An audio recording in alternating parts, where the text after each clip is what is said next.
Power is not given to the virtuous. It is taken by the strategic. History does not remember the kind, it remembers the cunning. And if you want to rise in a world where everyone smiles while sharpening their knives, you must understand this fundamental truth. Morality is a beautiful story told to keep the masses obedient. But those who truly control the game, those who shape outcomes, those who never find themselves at the mercy of others, they operate by a different set of rules. Rules that are rarely spoken aloud, rules that make the naive uncomfortable, rules that, when mastered, make you utterly untouchable. You are here because you have begun to see through the illusions. You have noticed that the loudest voices are often the weakest, that the most successful are rarely the most honest, that influence is not earned through fairness but through strategy. And now you want the tools, you want the framework. You want the ruthless clarity that separates those who are played from those who play the game. If this resonates, then you are ready, because what follows is not theory, it is the architecture of power. 12 rules forged from centuries of political warfare, psychological dominance, and cold observation of human nature. These are the rules that will transform your life, not by making you louder, but by making you lethal. Before we begin, understand this. These principles are not about becoming evil. They are about becoming immune to manipulation. They are about ensuring that you are never again the fool in someone else's strategy. The world is a chessboard, and most people are pawns who do not even realize they are being moved. You are here to become the player. So if you are ready to see the world as it truly is and to operate within it with precision and control, then commit now. Comment below with these words, "I play to win," because this is where your transformation begins, not with hope, not with idealism, but with ruthless strategic clarity. Number 1, never reveal your full hand. The first rule of power is silence. Not the silence of weakness, but the silence of strategy. The moment you reveal everything you know, everything you plan, everything you feel, you hand others the blueprint to destroy you. Information is leverage, and the man who speaks freely is the man who loses control. Most people cannot help themselves. They overshare, they brag, they explain their moves before making them. They believe that transparency builds trust. And in some naive world, perhaps it does. But in the real world, transparency builds targets. The more people know about your plans, the more they can interfere. The more they know about your weaknesses, the more they can exploit. The more they know about your successes, the more they envy and sabotage. This is why powerful people speak in riddles, answer questions with questions, and keep their true motives concealed beneath layers of misdirection. They understand that mystery creates respect, uncertainty creates fear, and fear, when wielded correctly, creates control. You must learn to become a closed book. Share only what serves your purpose. Reveal only what advances your position. Let others guess. Let them speculate. Let them project their assumptions onto you while you remain 3 steps ahead, operating in the shadows of their ignorance. This does not mean you become cold or robotic. It means you become selective. You smile, you engage, you build rapport, but beneath the surface you are calculating, you are observing, you are gathering information while giving none away. Think of the greatest strategists in history. They did not announce their plans. They moved in silence and struck when the moment was perfect.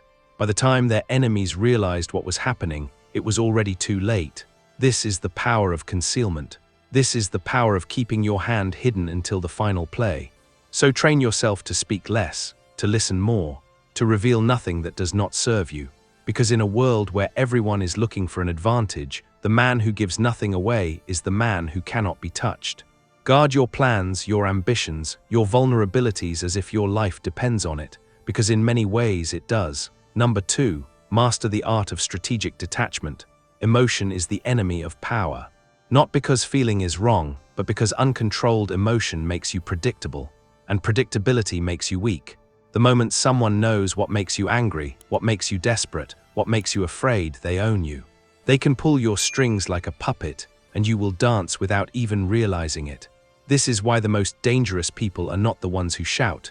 They are the ones who remain calm while chaos erupts around them. They are the ones who can watch their world burn and still think clearly. They are the ones who never let you see them sweat, because the moment you do, you know where to strike. Strategic detachment is not about becoming emotionless. It is about becoming the master of your emotions rather than their slave. You feel everything, but you show nothing. You process internally, you analyze coldly, and you respond only when it serves your interest. Never react, always respond. Reaction is instinct, response is strategy. When someone insults you and you lash out immediately, you have reacted. You have given them exactly what they wanted. You have shown them your weakness.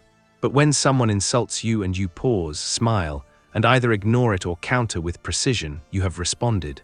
You have maintained control. You have demonstrated that their words hold no power over you. This principle extends to everything. In negotiations, the one who cares less wins. In conflict, the one who remains calm dominates. In relationships, the one who is less emotionally dependent holds the power. This is not cruelty. This is survival, because people will test you. They will poke, they will prod, they will try to find the button that makes you explode. And if they find it, they will press it again and again until you are destroyed. Do not give them that button. Train yourself to observe your emotions as if from a distance. Acknowledge them, understand them, but do not let them control your actions. Become the eye of the storm, unshaken, unmoved, unbreakable. Because the man who cannot be emotionally manipulated is the man who cannot be defeated. Number 3. Always appear more than you are. Perception is reality. This is not philosophy. This is law. In the game of power, what people believe about you is far more important than what you actually are. A man of average skill who presents himself as exceptional will rise higher than a genius who presents himself as ordinary. This is the uncomfortable truth that most refuse to accept. The world does not reward competence in silence. It rewards the appearance of competence projected with confidence. You must learn to control how others perceive you. This does not mean lying about your abilities. It means framing them in the most advantageous light. It means dressing the part before you have earned it. It means speaking with authority even when you are still learning. It means creating an aura of success that attracts more success. People are lazy. They do not investigate deeply. They judge quickly based on surface signals. Your posture, your tone, your clothing, your associations, these things communicate volumes before you ever open your mouth. And if those signals say power, competence, and control, people will treat you accordingly. They will defer to you. They will seek your approval. They will assume you know more than you do, and in doing so, they will give you room to grow into that perception.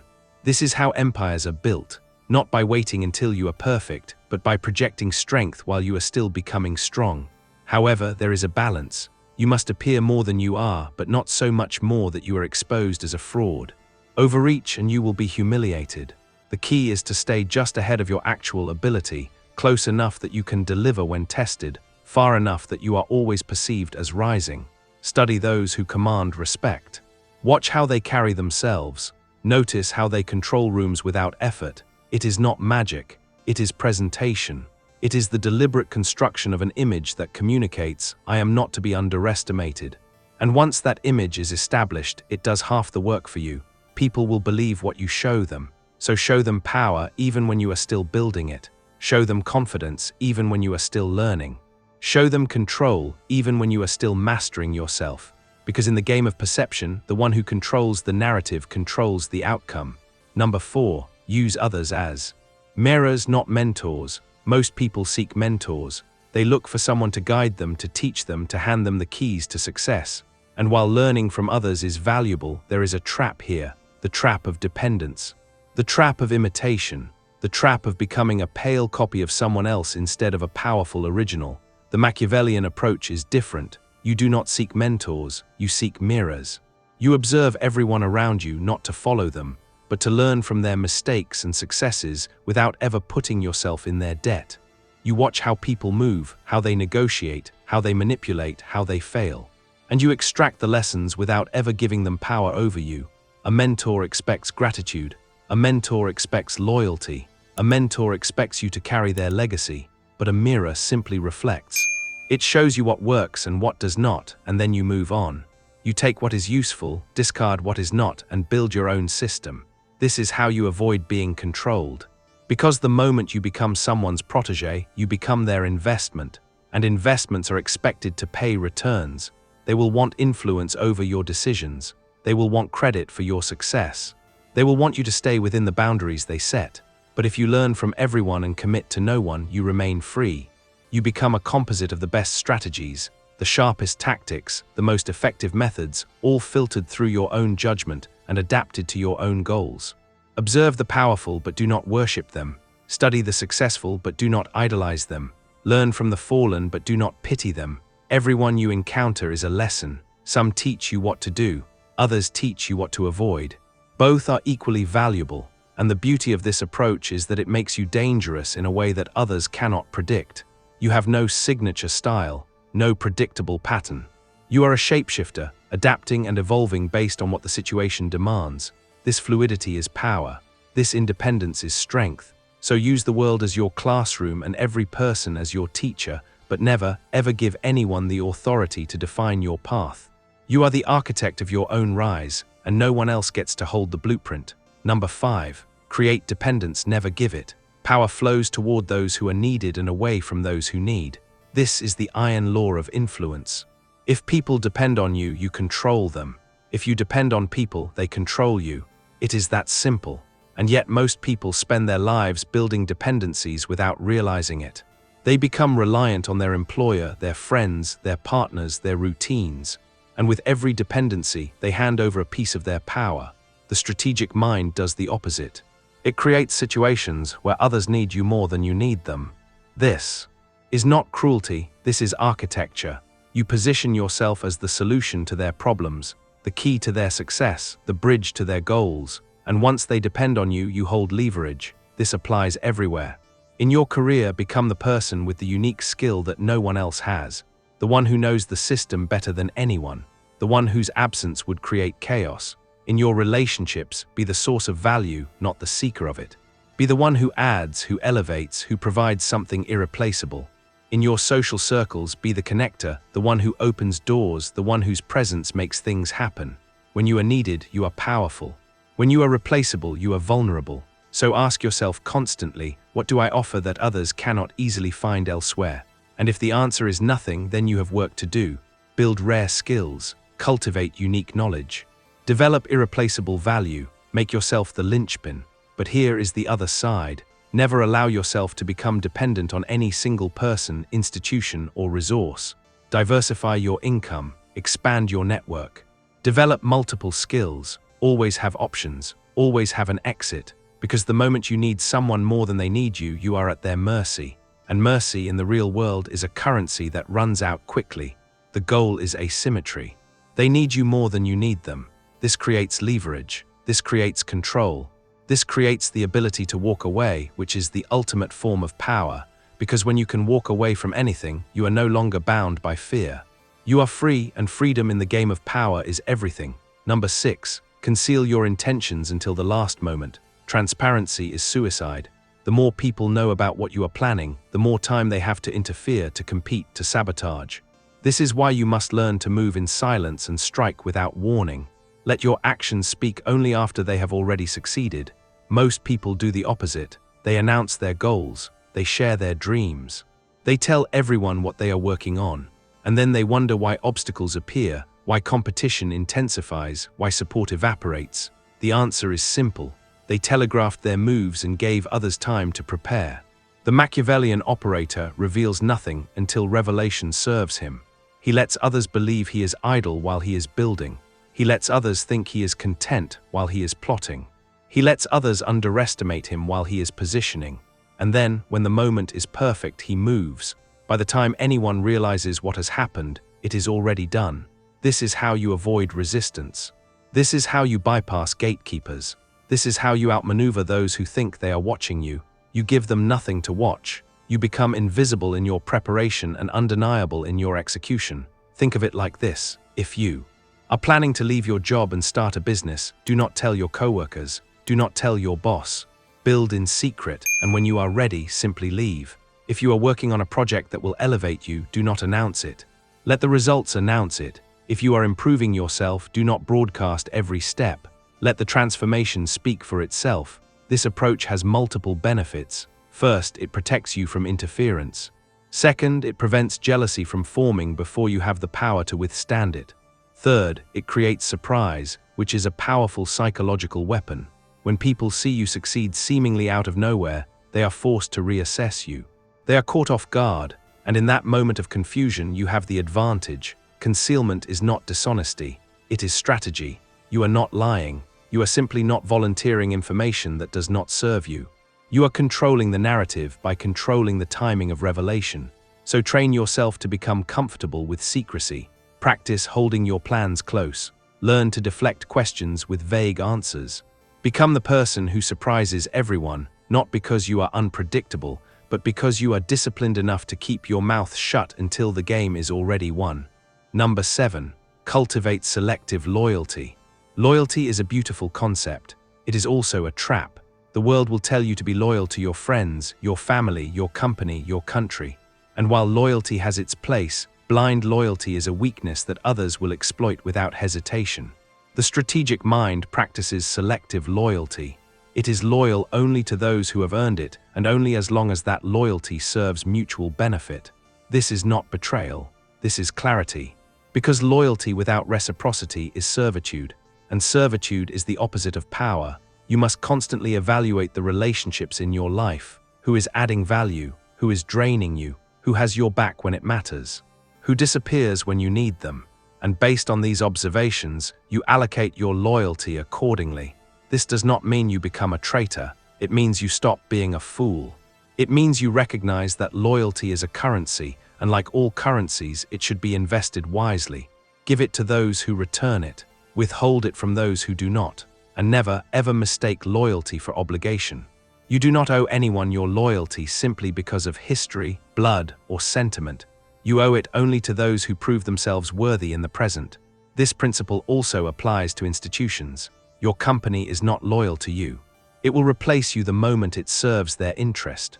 Your government is not loyal to you. It will sacrifice you for the greater agenda. Even your friends may not be loyal to you if the cost becomes too high.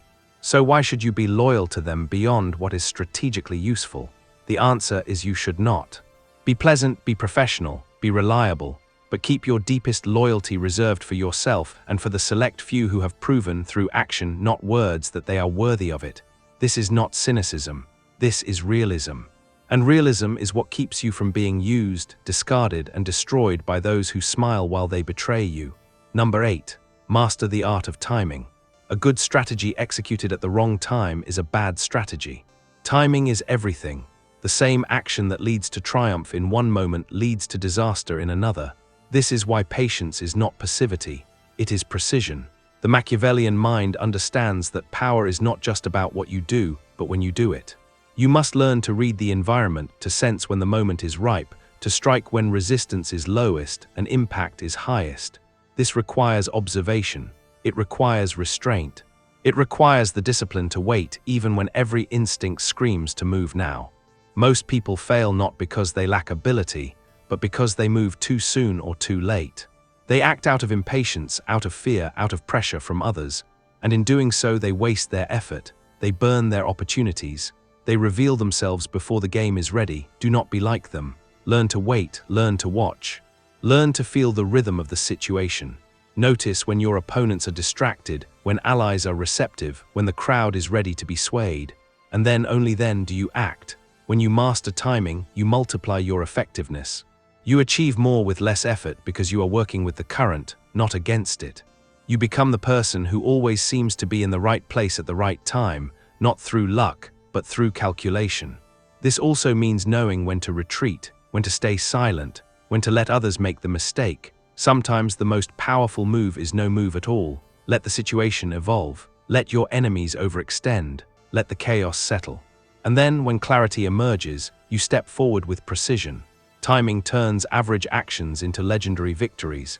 It turns small efforts into massive shifts. It is the difference between being remembered as reckless and being remembered as brilliant.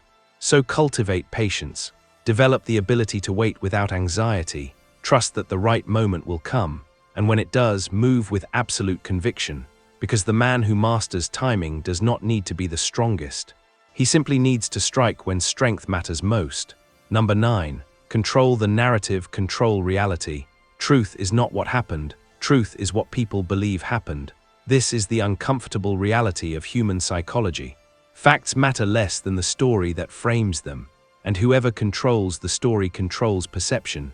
Whoever controls perception controls power. You must become a master of narrative. This does not mean lying. though in some cases strategic misdirection is necessary. It means framing events, actions, and intentions in the way that serves your goals. It means shaping how others interpret what they see. It means being the author of your own story before someone else writes it for you. When something goes wrong, do not let others define it as your failure. Frame it as a lesson, a pivot, a calculated risk.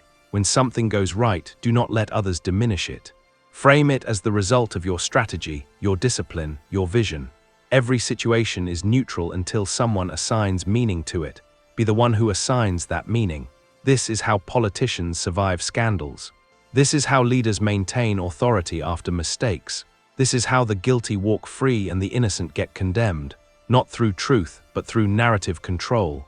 You see this everywhere. Two people can do the exact same thing, but the one who controls the story is celebrated while the other is vilified. Why? Because people do not judge actions in isolation. They judge them within the context of the narrative they have been given. So give them the narrative, shape the context, control the frame. In your personal life, this means being the first to explain your actions. In your professional life, this means managing your reputation proactively.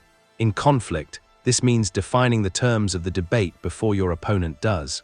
The one who frames the question controls the answer. And remember, repetition creates truth. Say something enough times with enough confidence, and people will begin to accept it as fact. This is not manipulation in the evil sense. This is understanding how human minds work. We are pattern-seeking creatures. We believe what we hear repeatedly, especially from sources we perceive as authoritative. So be that source. Be consistent in your messaging. Be confident in your framing. And over time, your version of reality becomes the accepted reality. This is how you protect yourself from slander. This is how you build a reputation that precedes you. This is how you ensure that even when you stumble, the narrative remains in your favor. Control the story and you control everything that follows. Number 10. Appear to be a servant while being a master. The greatest form of power is invisible power. The kind that operates without anyone realizing it is there. This is why the most dangerous people are not the ones sitting on thrones. They are the ones whispering in the ear of the king. The ones who appear humble, helpful, indispensable, while quietly pulling every string. You must learn this art. The art of appearing to serve while actually controlling. The art of making others believe they are in charge while you guide every decision. The art of being underestimated, overlooked, and dismissed, all while positioning yourself at the center of everything that matters. This requires ego suppression. You must be willing to let others take credit, to let them feel superior, to let them believe they are the leader while you are merely the supporter. But beneath that surface, you are the architect. You are the one planting ideas. You are the one shaping outcomes. You are the one who, if removed, would cause the entire structure to collapse. This is how you avoid envy. This is how you avoid being targeted, because people do not attack those they perceive as beneath them. They attack those they perceive as threats, so do not appear threatening, appear useful, appear loyal. Appear content with your position, and all the while tighten your grip. History is filled with examples. The advisor who controlled the empire, the assistant who ran the company, the quiet partner who owned the operation. These people understood that titles are meaningless. Power is what matters, and power is most secure when it is hidden. When you operate this way, you gain multiple advantages. First, you avoid the spotlight, which means you avoid scrutiny. Second, you avoid responsibility when things go wrong, because officially you were never in charge. Third, you maintain flexibility, because you are not locked into a public position. You can shift, adapt, pivot, all without losing face. So ask yourself, do I need the credit or do I need the control? If you need the credit, you are still operating from ego. If you need the control, you are operating from strategy. Let others have their titles, their applause, their moment in the sun. You take the levers. You take the influence. You take the quiet, unshakable power that no one can strip away because no one even knows you have it. This is the ultimate sophistication. To be powerful without appearing powerful. To be essential without appearing ambitious. To be the master while everyone believes you are the servant. Number 11. Build alliances but trust no one completely. No man rises alone. This is true, but no man should trust blindly either. Alliances are necessary. They provide resources, protection, leverage, and access, but they are also temporary. They are based on mutual benefit, and the moment that benefit shifts, so does the alliance. The strategic mind builds alliances constantly, but never forgets that today's ally can become tomorrow's enemy. This is not paranoia. This is pattern recognition. History shows us that betrayal is not the exception. It is the rule. People betray when it serves them, when the cost of loyalty exceeds the reward, when a better offer appears, when fear or ambition overrides their previous commitments. So you must operate with this understanding. Build your network, collaborate, cooperate, form partnerships, but always keep a part of yourself protected. Never reveal everything. Never become completely dependent. Never assume that anyone's loyalty is permanent. This does not mean you treat people poorly. It means you treat them strategically. You give enough to maintain the relationship. You take enough to advance your goals, and you always have a contingency plan for when the relationship ends, because it will end.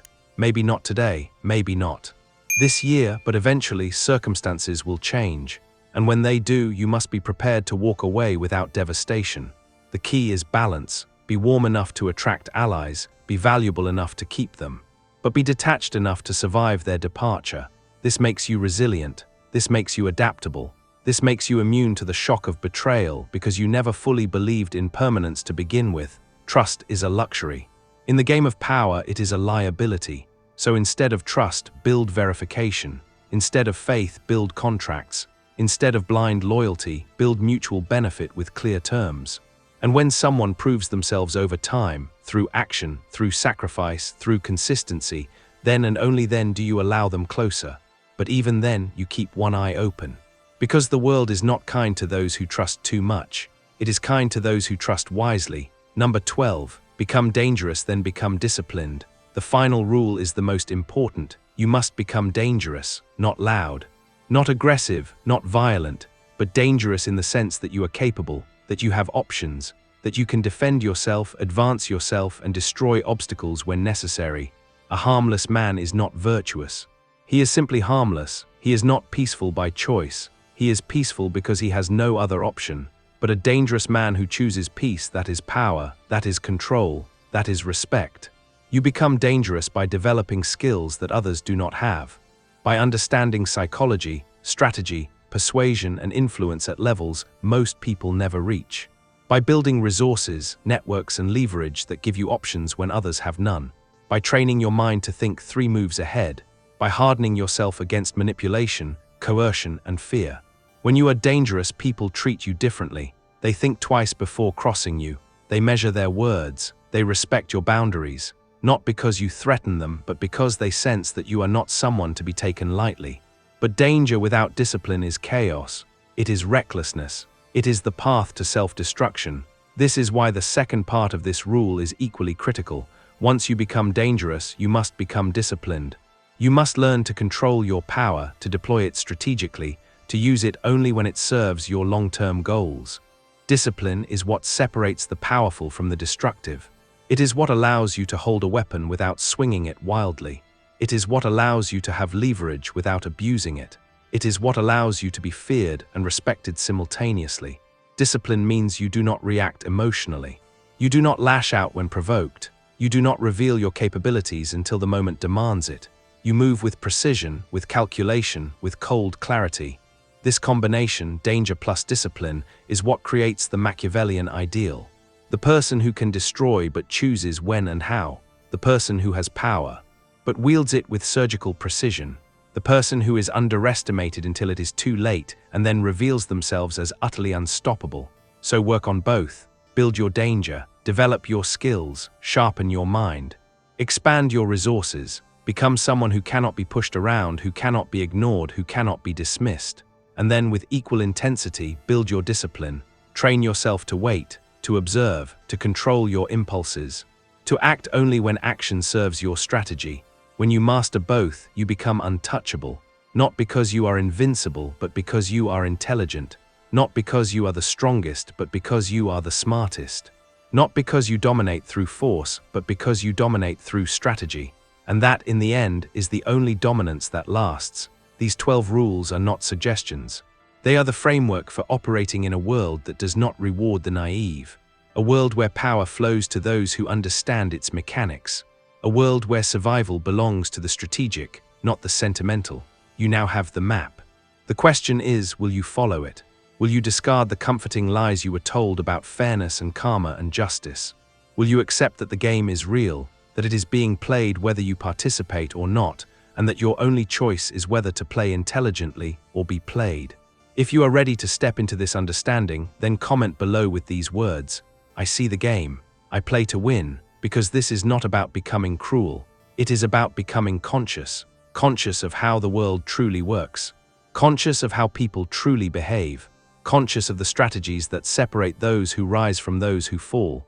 And once you are conscious, you can never go back. You will see the patterns everywhere. You will recognize the manipulations.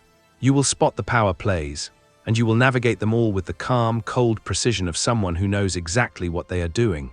This is the Machiavellian mindset, not evil, not immoral, simply awake, simply strategic, simply unwilling to be a victim in a game where everyone else is playing for keeps. Welcome to the path of power. Walk it wisely, walk it ruthlessly, and never, ever let anyone see you coming until you have already won.